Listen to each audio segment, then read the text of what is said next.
నమస్తే గురుగారు. శ్రీమాత్రే. గురుగారు, చంద్రగ్రహణానికి మీరు అరిష్ట నివారణ పూజ చేస్తున్నారు కదా, ఆ పూజలో ఎవరెవరు పాల్గొనాలి? అసలు గ్రహణం రోజు ఆ పూజ ఎందుకు చేస్తున్నారు గురుగారు?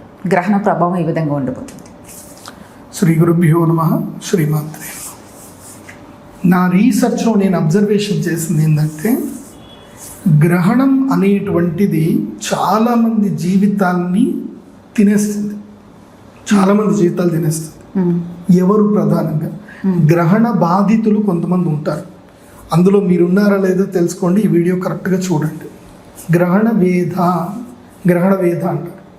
అది ఎవరెవరికి ఉంటుంది అని అంటే, ఎప్పుడైతే గ్రహణం జరుగుతుందో ఆ గ్రహణం జరిగేటప్పుడు మాతృగర్భములో ఎవరైతే ఉంటారో, అది 7వ గర్భము లేదా 8వ గర్భము లేదా 9వ గర్భం.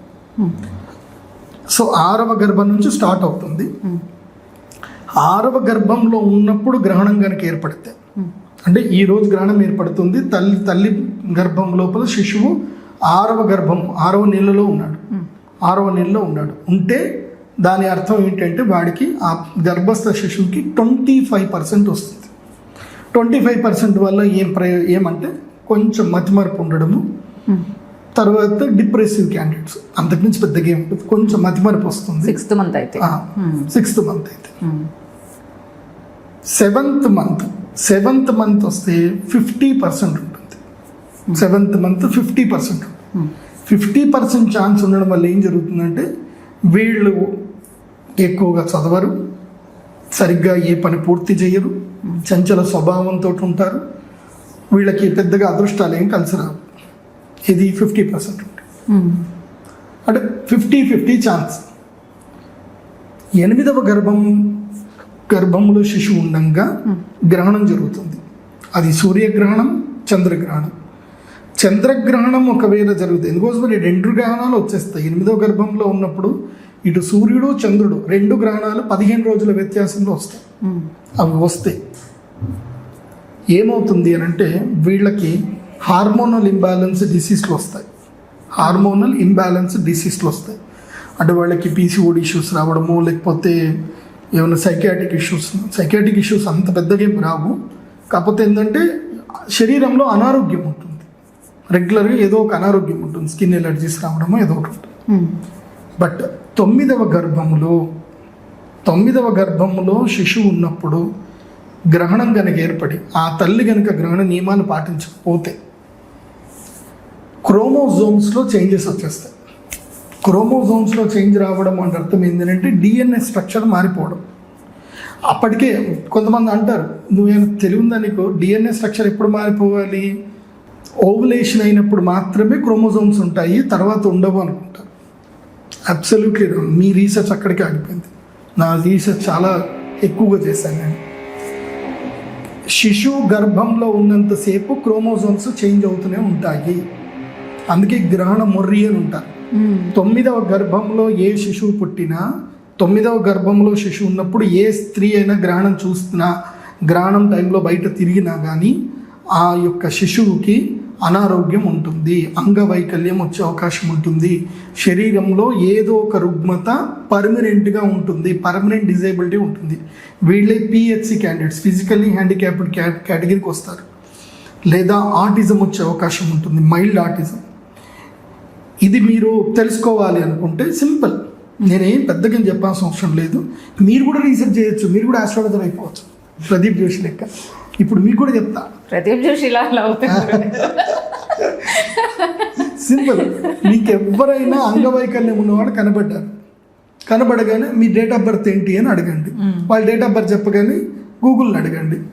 ఈ డేట్ ఆఫ్ బర్త్కి, ఈ డేట్కి ముందు వెనుక గ్రహణాలు ఏమైనా వచ్చాయా అడగండి.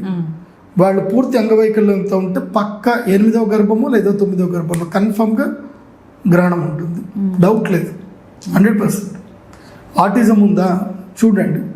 ఆటిజం 6th మంత్ నుంచే స్టార్ట్ అవుతుంది. క్రోమోజోమ్స్ చేంజ్ అయినాయి అనుకోండి, 6th మంత్ నుంచి కూడా చేంజ్ అవుతుంది. సో అది ఏ ప్లాస్టిక్ ఎనీమియా అంటారు.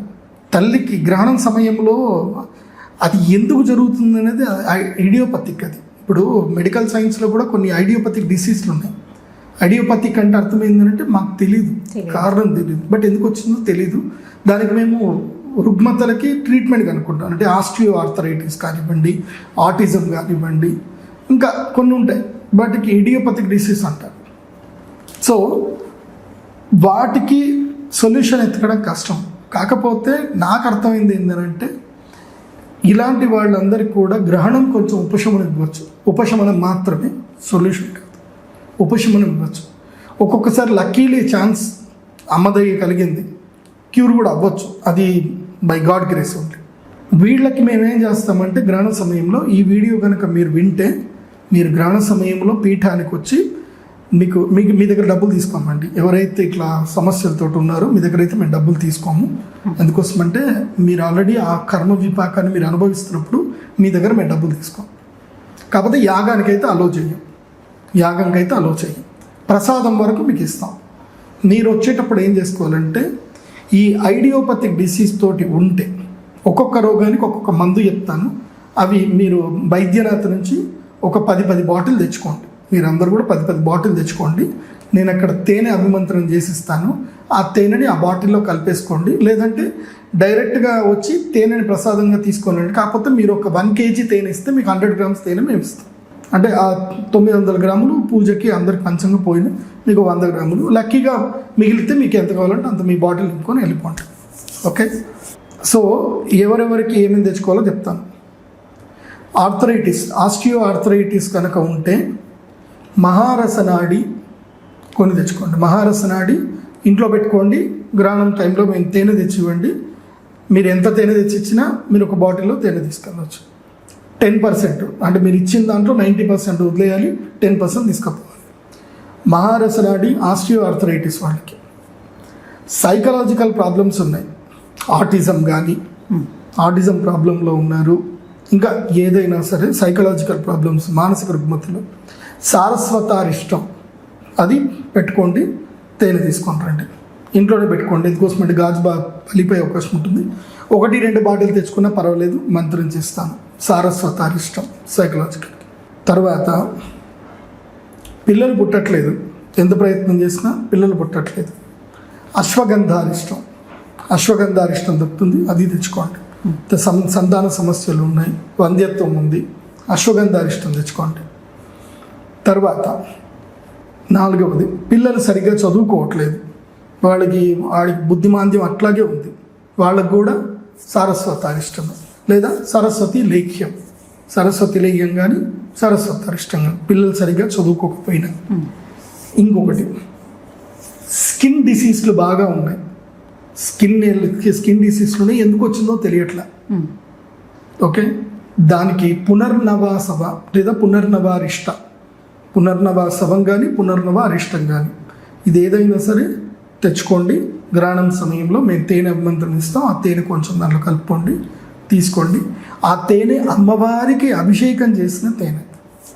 అయితే వీళ్ళందరికీ నేను చెప్పేది ఏంటంటే గ్రహణం టైంలో వచ్చి ప్రసాదంగా మీరు శివలింగం తీసుకోవచ్చు. మీకు చంద్రామృత శివలింగం ఇస్తాము. శివలింగాన్ని ప్రసాదంగా తీసుకోండి. మీరు ఇచ్చే డబ్బు మేము ముట్టాం, ఆ డబ్బు అక్కడనే ఉంటుంది. టెంపుల్ కన్స్ట్రక్షన్కి దేనికైనా మేము వాడతాం. ఎందుకోసమంటే అది మీ కర్మ ఫలితాన్ని మేము ముట్టాం. మీరు ఇచ్చే డబ్బు అక్కడనే పక్కన పెడతాము, పుణ్యకారానికి టెంపుల్కి సంబంధించిన డెవలప్మెంట్లో వాడతాం తప్ప. నేను ఎప్పుడు కూడా నా జీవితంలో నేను రెమెడీస్కి వచ్చిన డబ్బులు నేను నా పర్సనల్ లైఫ్కి నేను వాడుకోను. నా ఆస్ట్రాలజీ కన్సల్టేషన్కి ఏవైతే నా 30,000 కన్సల్టేషన్ ఫీజు ఉంటుందో అవి మాత్రమే నా పర్సనల్ లైఫ్కి వాడుకుంటాను. సో మిగతా ఏది కూడా నా పర్సనల్ లైఫ్కి నేను వాడను. ఎందుకోసమంటే నాకు తెలుసు అవి దూరమే పెడతా, అవి నిప్పులాగా అన్నమాట. వాటిని దూరం పెట్టడమే మంచిది. అందుకే నేను ఎక్కువగా పెయిడ్ ప్రమోషన్స్ చెయ్యను. నన్ను చాలామంది అడిగారు, మీరు మాకు చెప్పండి, మేము మీ బుకింగ్లు చేస్తాము, మాకు ఇంత కమిషన్ ఇవ్వండి అని. అంటే కమిషన్లు ఇవ్వను. ఛానల్స్కి ఇవ్వరు కదా గురుగారు, అన్ని ఛానల్స్కి ఎంత అడుగుతున్నా కూడా. సో పెయిడ్ ప్రమోషన్ నేను చెయ్యను. కాబట్టి రండి, ఈ పూజలు చేసుకోండి. గ్రహణం సమయంలో పూజ విధానం ఎలా ఉంటుంది అని అంటే, ఫస్ట్ మీరు వచ్చి రాగానే మీ గోత్రనామాలు చెప్తాం. మీరు బుకింగ్ ఎలా వేసుకోవాలంటే pradeepjoshi.com వెబ్సైట్లో బుకింగ్ వేసుకోవాలి. 100కు బుకింగ్ అయిపోయినాయి, అక్కడ వెబ్సైట్లో బుకింగ్ క్లోజ్ అయిపోయింది అని అర్థం ఏంటంటే 100 మంది అయిపోయారు అని అర్థం. ఇంకా వెబ్సైట్లో బుకింగ్ జరగట్లేదు, బుకింగ్ స్టాప్ అయింది అని అంటే 100 మంది అయిపోయారు అని అర్థం. 100 మంది కన్నా ఎక్కువగా అయితే ఇవ్వం. మళ్ళీ మీరు ఇంకో గ్రహణంకి మీరు బుక్ చేసుకోవచ్చు. 100 మంది కన్నా ఎక్కువ ఇవ్వం. సో ఫస్ట్ సంకల్పము, మీరు డైరెక్ట్గా వెబ్సైట్లోనే బుక్ చేసుకోండి, ఫోన్ కూడా చేయాల్సిన అవసరం లేదు. బుక్ చేసుకొని డైరెక్ట్గా వెబ్సైట్లోనే టెంపుల్ అడ్రస్ ఉంటుంది, డైరెక్ట్ టెంపుల్కి వచ్చేసేయండి. ఈ గ్రహణము ఆగస్టు 28వ తారీఖు శ్రావణ పౌర్ణమి రోజున ఉదయం 6 గంటలకు ప్రారంభమయ్యి మధ్యాహ్నము 12-1 గంటల వరకు ఈ గ్రహణ పూజ కంటిన్యూ ఉంటుంది. మొదలు సంకల్పం 5 గంటల నుంచి 6 గంటల మధ్యలో సంకల్పాలు జరుగుతాయి, సంకల్పం చేసుకోవాలి. 6 నుంచి 7, 8 గంటల వరకు అభిషేక పూజలు ఉంటాయి. 8 నుంచి 10, 11 గంటల వరకు యజ్ఞం ఉంటుంది. 11 గంటల తర్వాత రక్షా తిలకం ఉంటుంది, అమ్మవారికి అభిషేకం చేసిన కుంకుమ ఉంటుంది.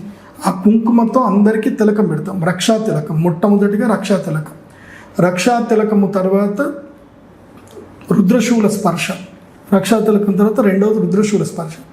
దాని తర్వాత తేనె, దాడిమి, లవంగం కలిపినటువంటి, అంటే తేనె, లవంగములు, అదేవిధంగా దానిమ్మ పళ్ళు, తర్వాత తమలపాకు, ఇవన్నీ కలిపినటువంటి ప్రసాదం ఉంటుంది.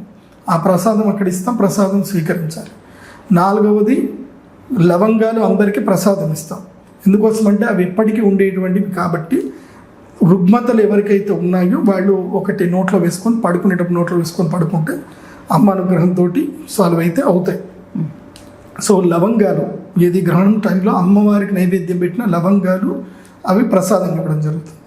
తర్వాత తెల్ల ఆవాలు ఇస్తాం. ఈ తెల్ల ఆవాలు ఎందుకోసమంటే శత్రుబాధ విముక్తి గురించి. మీకు ఏమైనా చేతబడులు అయినా, మీకు ఏదైనా ఇదైనా మీరు ఎవ్వరి దగ్గర పోవాల్సిన అవసరం లేదు. ఆరుద్ర నక్షత్రం రోజున నేను ఇచ్చే ఈ తెల్ల ఆవాలు ఏవైతే ఉన్నాయో ఆ తెల్ల ఆవాలు ఒక 4-5 గింజలు, కొంచెం దాంట్లో 10% తీసి ఒక 1/4 కిలో తెల్ల ఆవాలు కలుపుకొని అందులోపల ఆవు నెయ్యి కలిపి మీ కన్నీటి బొట్టు దాంట్లో పడాలి. కన్నీటి బొట్టు కూడా పడాలి. అంటే మీకు అంత దుఃఖం, మీకు ఆ సమస్యకి అంత దుఃఖం వస్తే కన్నీటి బొట్టు పడుతుంది. మీ కన్నీటి బొట్టు దాంట్లో కడితే అది పవర్ఫుల్ అయిపోతుంది. దాన్ని నిప్పు కణికల మీద ద్రాం దత్తాత్రేయాయ నమః ఓం ఫట్ స్వాహ, ద్రాం దత్తాత్రేయాయ నమః ఓం ఫట్ స్వాహ అని ఆ యొక్క నిప్పు కణికల మీద వేయాలి. ఇది ఎప్పుడు కూడా ఈ తంత్రము ఇంట్లో చేయకూడదు, ఆరు బయట ఎక్కడైనా చేయాలి, లేదంటే టెర్రస్ మీద అయినా చేయండి, కానీ ఇంట్లో చేయకూడదు, ఇంటి గడప లోపల చేయకూడదు. ఎందుకోసమంటే ఎప్పుడైనా నీ పెళ్ళాం నేను తిట్టినా, నీ మొగుడు నేను తిట్టినా అది నీకు కూడా వాళ్ళకు కూడా వర్తిస్తుంది. అలా అప్పుడప్పుడు అంటారు కదా, నేను చంపుతా అని అంటారు. సో వాళ్ళని శత్రువు కిందికి అది ట్రీట్ చేస్తుంది. నువ్వు ఇంట్లో చదివినావు అనుకో వాళ్ళ మీద ఫస్ట్ పడుతుంది. కాబట్టి అది చేయకూడదు, బయట చేయాలి. ఓకే, శత్రువు బాధ విముక్తికి, అదేవిధంగా రుణ బాధ విముక్తికి ఇది బాగా ఉపయోగపడుతుంది. ముఖ్యంగా చేతబడులకి ఇది విముక్తి అవుతుంది. తర్వాత ఆ విభూతి ఏదైతే ఉంటుందో నిప్పు కణికలు వేసిన తర్వాత ఆ విభూతిని తీసుకొని కొంచెం బొట్టు పెట్టుకొని అమ్మవారి దండం పెట్టుకుంటే అన్నీ పోతాయి. తర్వాత ఈ ఇచ్చిన తెల్ల ఆవాలు ఏంటంటే ఏదైనా ల్యాండ్ సేల్ అవ్వట్లేదు, ఆ ల్యాండ్ సేల్ అవ్వట్లేదు అని అంటే ఈ తెల్ల ఆవాలు ఇంకొన్ని తెల్ల ఆవాలు కలుపుకొని హస్త చిత్త శ్రవణ నక్షత్రం రోజున మీరు భూమిలో ఎక్కడైనా చల్లేస్తే మీరు ఏ భూమిలో అమ్ముడుపోదాం అనుకుంటున్నారో అది రైట్ టైంకి అమ్ముడుపోతుంది. ఆ డబ్బు కూడా మీకు సద్వినియోగం అవుతుంది, అంటే మీరు మోసపోకుండా ఉంటారు. కాకపోతే అమ్మవారికి ఆ యొక్క ల్యాండ్ అమ్మిన డబ్బుల్లో మీకు ఏవైతే ప్రాఫిట్ వస్తుందో మీ ప్రాఫిట్లో అమ్మవారికి 2% లేదా 3% అమ్మవారి గుడికి కమిషన్ ఇవ్వాలి అంతే. సో ఇది చేసుకుంటే అక్కడ తెల్లవాళ్ళు ఇస్తాం కాబట్టి అందరు కూడా రండి. మీ ప్రాఫిట్లో మొత్తం మీద సేల్లో కాదు, మీకు వచ్చిన ప్రాఫిట్లో నిజాయితీగా ఒక 3% అమ్మవారికి అక్కడ మీరు టెంపుల్ డెవలప్మెంట్కి మీరు అక్కడ డొనేషన్ అయితే చేయాల్సింది ఉంటుంది. అది లెక్క నాకు చెప్పుకున్నా పర్లేదు, అమ్మవారు చెప్పుకుంటుంది, అదే లెక్క అమ్మవారికి చెప్పుకోవాలి మీరు. కాబట్టి అందరు కూడా రండి, ప్రసాదం గ్రహణ సమయం నుంచి ప్రసాదం తీసుకోండి. ఇది 5 అయిపోయిన తర్వాత నెక్స్ట్ 6వది ఒకటి ఉంటుంది, అది చాలా ఇంపార్టెంట్. ఇది బాగా గుర్తుపెట్టుకోండి. గ్రహణంకి ఎవరైనా వచ్చి గోదావరి నదిలో గంగలో స్నానం చేయకుండా వెళ్తానని మాత్రం నన్ను అడగొద్దు. గోదావరి నదిలో స్నానం చేసినాకనే పోవాలి, అప్పటిదాకా మీరు ఇంకా పూజలో ఉన్నట్టే లెక్క. అవభృత స్నానం చేయకుండా, అంటే రుద్రశూల స్పర్శ స్నానం చేయకుండా గ్రహణం అయిపోగానే వెళ్ళకూడదు. నాకు ఫ్లైట్ టికెట్ అయిందండి, మాకు ఫ్లైట్ టైం అయిపోయిందనండి, నేను వెళ్ళిపోవాలండి, మీరు నాకెందుకు చెప్తారో అర్థం కాదు. నాకు అది విచిత్రం అనిపిస్తుంది. నేను స్కూల్ మాస్టర్నా నన్ను అడగడానికి? మీరు పూజకు వచ్చినప్పుడు డెడికేటెడ్గా 24 hours దానికే టైం కేటాయించుకొని రండి. చక్కగా గోదావరి నదిలో స్నానం చేసి మళ్ళీ వచ్చి అమ్మవారి గుడికి వచ్చి చక్కగా ధ్యానం చేసుకొని భోజనాలు తినేసి అప్పుడు వెళ్ళండి. నాకు చెప్పి వెళ్ళాలి, వెళ్ళేటప్పుడు గురువు దగ్గరికి చెప్పి ఆజ్ఞ తీసుకొని వెళ్ళాలి. కానీ ఫ్లైట్ టికెట్ అయిపోయిందనండి, నాకు లేట్ అయిపోయిందండి, మేము ట్రైన్ టికెట్ ఆల్రెడీ బుక్ చేసుకున్నామండి, మాకు 3 గంటలకే ట్రైన్ ఉందండి, ఇట్లా రాకండి, రానే రావద్దని చెప్తాను. పూర్తిగా సంకల్పము నుంచి అపభృత స్నానం వరకు పూర్తిగా జాయిన్ అయ్యేది ఉంటేనే గ్రహణ పూజకు రండి, లేకపోతే రావద్దు. ఇది అంతా కూడా తంత్రోక్త విధానంలోనే ఈ పూజ జరుగుతుంది. కాబట్టి ప్రశాంతంగా ఈ గ్రహణ పూజకు వచ్చి, ఇదే గ్రహణం కాదు, ఏ గ్రహణం అయినా సరే భారతదేశంలో కనబడకపోయినా మా పీఠంలో గ్రహణం వచ్చిన సమయము లోపల అమ్మవారికి యాగము తప్పకుండా మేము చేస్తాము. అదే అరిష్ట నివారణ తంత్ర యాగము, రుద్రశూలం ఉంటుంది. కాబట్టి ఎవరైనా సరే, ఇప్పుడు నేను ఈ థియరీ అంతా చెప్పాను, ఎవరికైనా మంత్రాలు వస్తాయి, వాళ్ళు కూడా అర్చకులు ఎవరైనా చేసుకుంటారంటే హ్యాపీగా చేసుకోండి. కాకపోతే వాళ్ళు ఇవి మెయింటైన్ చేయండి. వెళ్ళే వాళ్ళు ఎవరైనా గ్రహణం పూజ ఎవరైనా చేస్తే వాళ్ళ దగ్గర ఈ 3 ఐటెంలు కన్ఫామ్గా ఉండాలి. అవి ఉంటేనే వెళ్ళి గ్రహణం పూజ చేయండి, లేకపోతే చేయకండి. ఒకటి, గ్రహణం పూజలు ఎప్పుడు కూడా ఇంట్లో చేయకూడదు, బయట దేవస్థానం లోపల శక్తిపీఠంలో చేయాలి. ఓకే, ఇది లయమాల అంటారు. ఈ లయమాల లేకుండా, దీన్ని జ్వాలాముఖి మాల, ఇది వాల్కెన నుంచి తీస్తాం. దీని ఎనర్జీ ఏంటంటే కనుక ఆరా మిషన్ పెడితే దీని ఎనర్జీ తెలుస్తుంది, అప్పటిదాకా దీని ఎనర్జీ తెలీదు. ఇది లయమాల, జ్వాలాముఖి మాల. ఇది మెడలో వేసుకొని గ్రహణ పూజ చేయాలి, ఇది మెడలో వేసుకోకుండా గ్రహణ పూజ చేయకూడదు. కాబట్టి మేము సంకల్పం చేసేటప్పుడు ఇది మెడలో వేస్తాను. ఆ తర్వాత నెక్స్ట్ చంద్ర అమృత శివలింగం. శివుడు లేకుండా గ్రహణం సమయంలో శివుడిని పెట్టుకోకుండా పూజ చేయకూడదు. అందులోపల ప్రత్యేకమైన శివలింగం ఏదైతే ఉందో ఆ శివలింగంలో మనం చూస్తే అందులోపల వర్ణత్రయములు 3 వర్ణాలు కనపడాలి. సప్తవర్ణాలు కూడా కనిపిస్తాయి అప్పుడప్పుడు. సో వర్ణత్రయం 3 వర్ణాలు కనిపించాలి. అందులోపల గోమేధిక వర్ణం కనిపిస్తుంది, అంటే బంగారు వర్ణము కనిపిస్తుంది. అంటే గోవు యొక్క మూత్రం ఏ వర్ణంలో ఉంటుందో ఆ వర్ణం అందులో కనిపిస్తుంది. సో అది చంద్రామృత శివలింగం అంటారు. అది రేరు, అది ఎక్కడ దొరకదు. నేను వెళ్ళి రీసెర్చ్ చేసి, విదేశాలకు వెళ్ళి రీసెర్చ్ చేసి ఆ స్టోన్ని పసిగట్టి నేను చేయించుకొని, నా దగ్గర ఉన్నాయి ఒక 1000 శివలింగాలు ఉంటాయి. కాస్ట్లీ కూడా కదా గురువు. అది అందరికి ఇస్తాను, నేను దాంట్లో లాభాలు చూసుకోను, ఇచ్చేస్తాను. అందుకోసం అంటే లాభం చూసుకుంటే మళ్ళీ నేను రుణంలో ఓడిపోతాను. సో మనకి ఎంత ఖర్చులో అదో వచ్చిందో దేవాలయ నిర్మాణానికి అందరికీ మా పిల్లల శాలరీస్ అన్ని పోను ఏవైతే ఉంటుందో ఆ లెక్క ప్రకారమే అందరికి ఇస్తాను. దాంట్లో నేను లాభం చూసుకున్నాను. దేవుణ్ణి ఎప్పుడు అమ్మకూడదు, దేవుణ్ణి ప్రసాదంగా ఇవ్వాలి. కాకపోతే ఏంటంటే మాకు ఖర్చులు ఉంటాయి కాబట్టి ఆ ఖర్చులు భక్తుల దగ్గర తీసుకొని, ఇప్పుడు అది ఇక్కడ నుంచో ఇంపోర్ట్ చేయాలి, దాని మీద శ్రీచక్రం చెక్కించడము, దాన్ని చెక్కించడము, తర్వాత యజ్ఞం చేయించినప్పుడు దాని ఖర్చు, ఇప్పుడు టెంపుల్ కట్టాము దాని ఖర్చు, ఖర్చులు ఉంటాయి కదా, ఆ ఖర్చులకి అవి తీసుకుంటాం, అందరికి ఇచ్చేస్తాం. సో దేవుణ్ణి నమ్ముకునే పరిస్థితి ఎవరికి రావద్దు. శివలింగం ప్రసాదంగా ఇవ్వాలి, అది కూడా ప్రసాదమే. కాకపోతే వాళ్ళ మీద బాధ్యత, ఖర్చుల బాధ్యత వాటిది, అంతకుమించి ఏం లేదు. కాబట్టి చంద్రామృత శివలింగం ఇస్తాము. చంద్రామృత శివలింగం తర్వాత కవచం. ఆ కవచము ఇప్పుడు నా దగ్గర కవచం ఉంది, రుద్రశూలం ఉంది. ఎవరైనా పండితులు కనుక చేస్తే మీరు కూడా శివలింగం పెట్టుకోండి, ఈ రావుకేతు ఇది ఇవ్వండి, రావుకేతు లాకెట్ ఇవ్వండి.